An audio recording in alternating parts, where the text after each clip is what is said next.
It has an innocuous name, but its impact on Taiwan's international engagement has been enormous.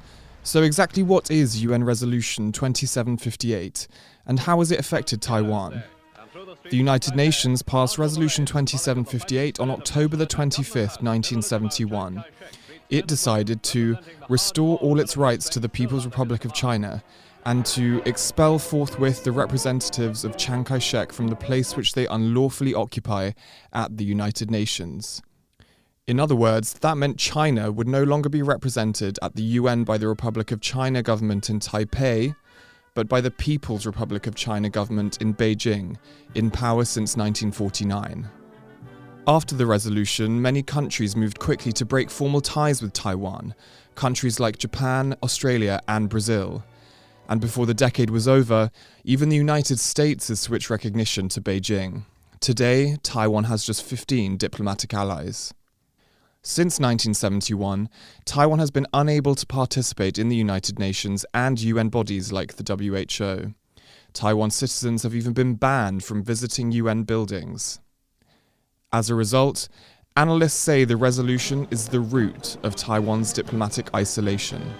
Well, I think that over time, UN Resolution 2758 has eroded Taiwan's ability to participate in the international community.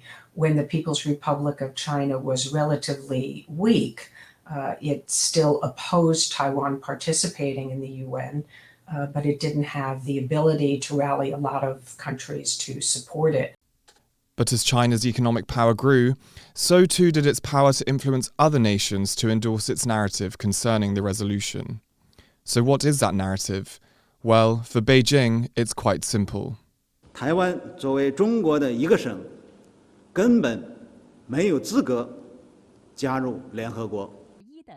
Beijing holds that Taiwan is not a country and is therefore not eligible to participate in the organization. But experts say that the resolution is not about sovereignty, it's about representation. They argue that because neither the Republic of China nor Taiwan appear in the text of the 1971 decision, the resolution should not be used to bar Taiwan's participation in international organizations. The resolution just says nothing about how or whether Taiwan can participate in the UN and in its agencies.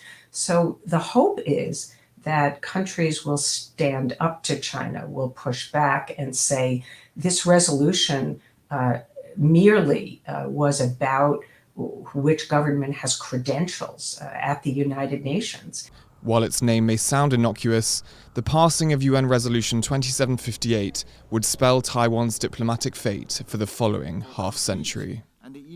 James Reynor and James Chater for TaiwanPlus.